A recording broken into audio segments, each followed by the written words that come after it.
Can't recognize a good thing. Like, what do you mean by that? Yeah, the whole self-sabotage thing. Um, I'm only slowly starting to recognize it now.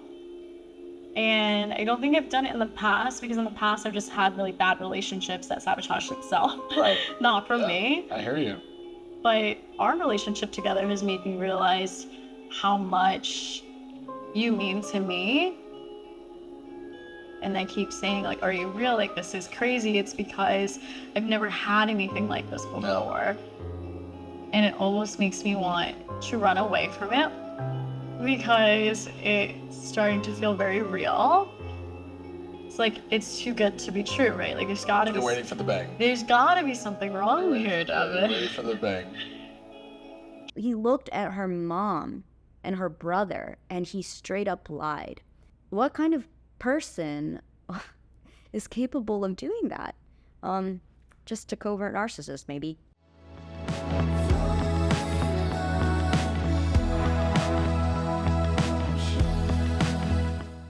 If you have not watched the season finale, skip this video. It is a dumpster fire though, so be warned. It is extremely painful and disturbing to watch, and that's the reason I could not resist weighing in on this entire season. I am going to share some of my insights on why did Jenn choose Devin? Why does she seem to have a pattern of choosing emotionally unavailable people? What's wrong with Devin? If you could sum up this season of The Bachelorette just using one word, what would that word be? Intense. My name is Adelle Derrick-Hitto, and I am a licensed mental health therapist. I am not diagnosing anyone in this video, and none of these things are medical advice.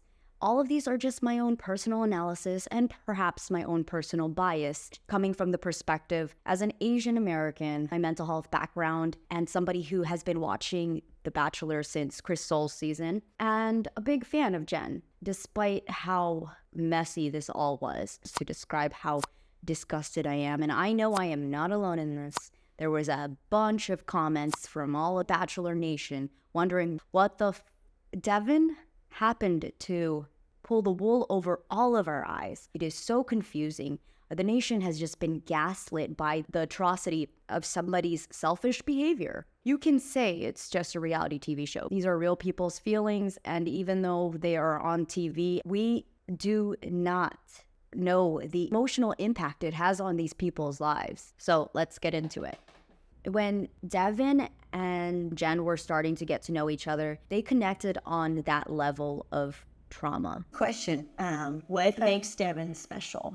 Devin has talked to me a lot about the way he grew up and his family, and it's not the most traditional, and we related a lot on that because I grew up in a similar but different way. My parents are also divorced, and I don't have a relationship with my dad at all, and it was very tumultuous growing up, and Devin and I just shared a lot of similarities in how we felt about the way we grew up and what we've learned from it. There's two ways to understand trauma bonding.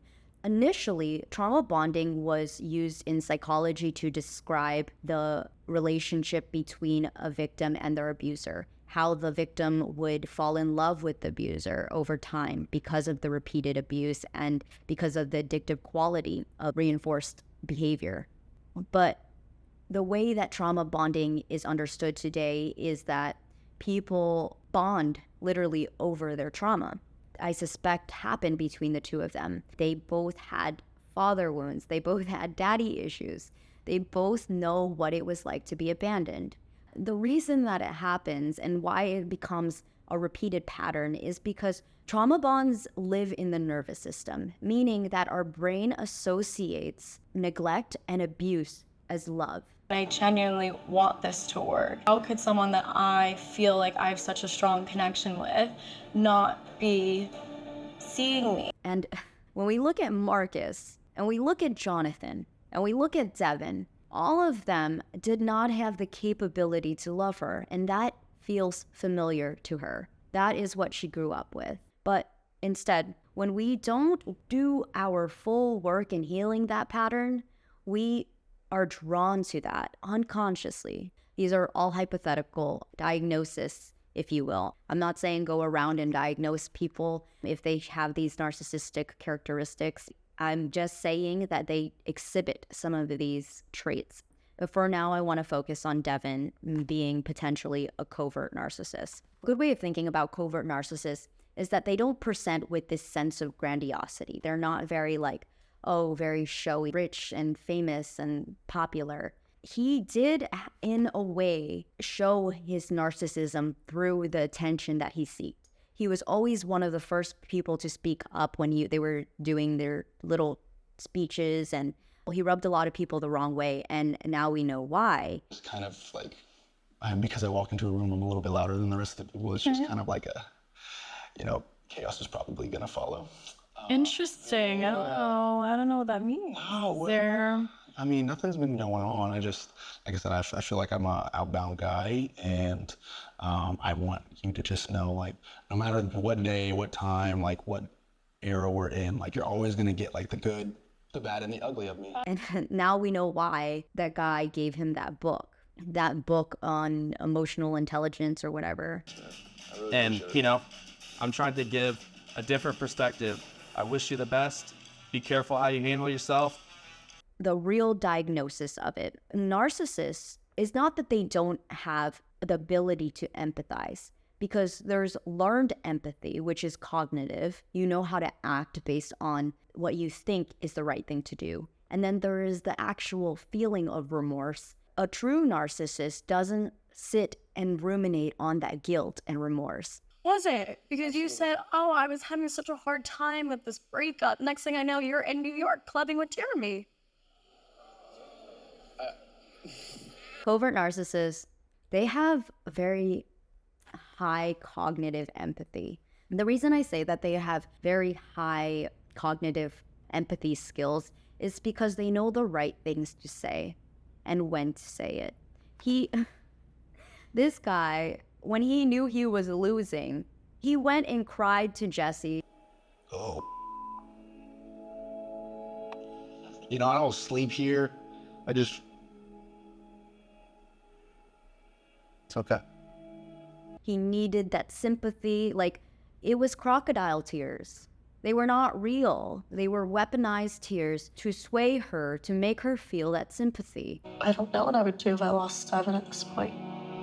He's always so good at reading me and being there for me, and I want to do that for him. And the fact that I wasn't able to read that he was feeling that way, and that I don't know, like, that he doesn't feel loved from me. It's like, am I doing something wrong? Wow. You fought so much for me being here. The length that covert narcissists will go in order to win an empathetic person over. That in them is broken. They don't have a sense of self that allows them to be attached to a person or even within themselves. Covert narcissists, like Devin, they can turn it on and off for a purpose. I didn't want to fight for the relationship anymore. He should stop. I'm so sad to hear you say that, Jenn. But if I'm being honest, I'm also shocked because Devin always spoke so passionately about how much he loved you, and he said that he would never abandon you. If he's seeing this as a game, which a lot of them do, because covert narcissists and narcissists in general are not very human-like, meaning that they don't experience and see people and the world the same way we do. Just imagine not being able to connect with people on that human level. Imagine how people would feel. They would feel like objects. These people who are their supply help them regulate their self-esteem. I can't wait for you to come to our wedding. I know. You're that confident. I'm always that confident. Shoot your shot, bro. I'm shooting it. You don't like the way I shoot it, though. I just don't like the childish behavior from Devin. Just this back and forth, like I'm talking to a wall. How did he do this? How did he manipulate her? Well, for one thing, the show happens in like 6 to 9 weeks or something like that. It happens very quickly. You are more likely to be manipulated by a narcissist when you rush a relationship. Unfortunately, reality TV shows, so they have to get married like that. They have no time to really think. They have no time to listen to their gut feeling. Jenn did mention to me that because she has been hurt in the past, she has a hard time accepting good things, and I think that makes her move a little bit slower than I would like. The typical phase that we see when people are dating covert narcissists or narcissists is this love bombing phase. And if you're not familiar, love bombing phases usually happen really quickly. And there are phases where somebody is showering you with so many compliments and attention and all of these. He had this flowery language. He was able to sweep her off her feet and make her feel so special. You can continue to be lived like that. Just gotta love me back, and that's it. I do love you, you know that? I do know that, but you can tell me again. If he is a covert narcissist, they see this only as a show. They are very detached from reality. When he knew all of this was happening, when he knew she was reaching out to him and they had already broken up, he posted, "Good guys always win." Like, what does that even mean? Nobody knows. Like, he shows a picture of Big Ed.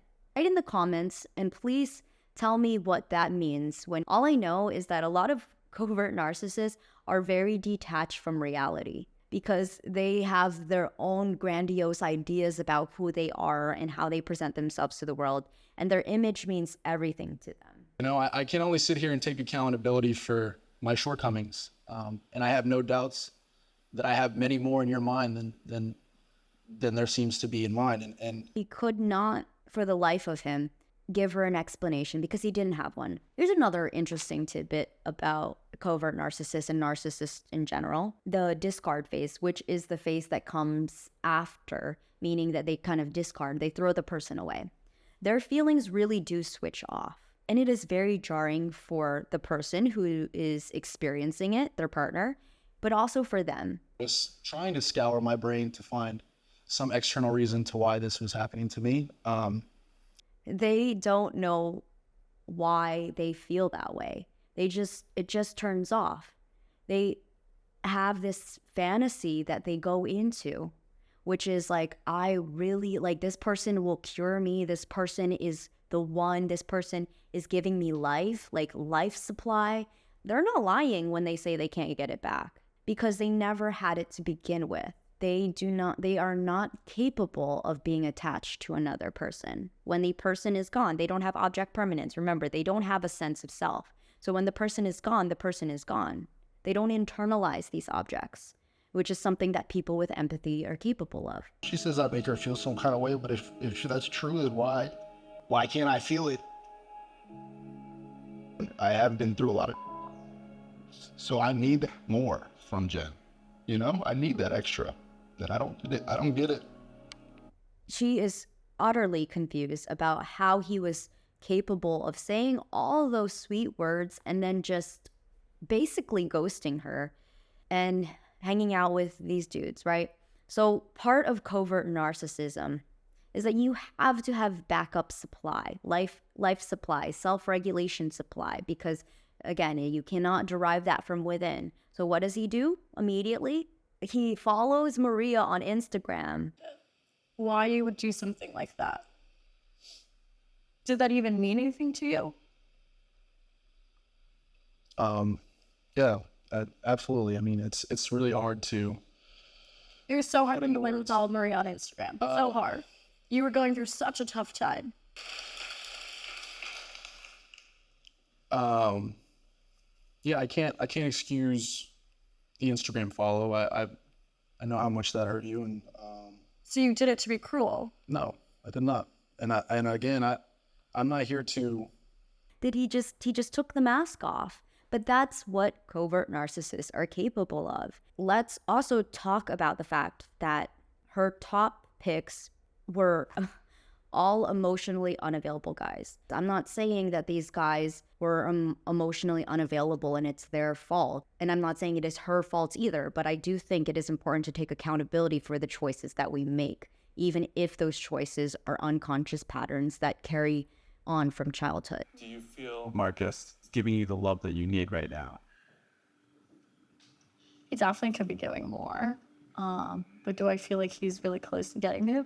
Yes. But I also think that it has a little bit to do with the trauma of how he was raised. It definitely plays into why he's a little bit slower to get there with me. And I think that that's okay as long as we get there.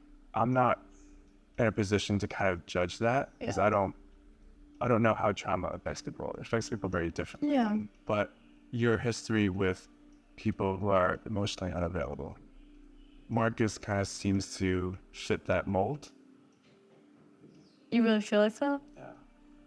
Do you think they're similar? Ended up repeating this pattern of being drawn to people who are emotionally unavailable. And why does this happen? Emotionally available, in a nutshell, means that this person is available to you. Here's very quick examples of people who are not emotionally available. Somebody who is married, somebody who is just a hookup buddy and they say they don't want to be in a relationship with you, somebody who is extremely traumatized, like Marcus, somebody who is very unsure about you. All of these are examples of people who are emotionally unavailable. If you can relate to Jenn, it is important to do your work. This is something that I had to do my work on, and it isn't something that is easy. There is a generational trauma to this. There is something that is passed down from childhood. Jenn has the top guys, Jonathan, Devin, and Marcus. And I know people are going to be like, Jonathan, he was such a great pick, he was so sweet. I 100% see that, and I agree. But there were comments that he made which really showed that he didn't get there with her. All of these guys were emotionally unavailable. I tend to, I don't know, just empathize with him and try to make things work, essentially. And he didn't want to go to couples counseling. He didn't want to fight for the relationship anymore. He was just done. There's almost this reenactment that's very common when somebody is trauma bonded or they have attachment wounds. They tend to try and make somebody love them. And the things that she did share, this is a very common thing where when a parent leaves you when you're a kid and you have no control of that in your environment, you're like, what did I do to make them leave? What can I do also to make them stay? There is a confusion about your responsibility in making a parent stay. And when you go into adulthood, making a person stay, like there's nothing that you could do to make somebody stay if they don't want to. The father loves, That's why I want to ask you, you can make her always feel safe. Absolutely. Can you do that for her? Absolutely. I didn't have a father's love growing up as well, and that Jenn deserves a man that will wake up and pick her and choose her.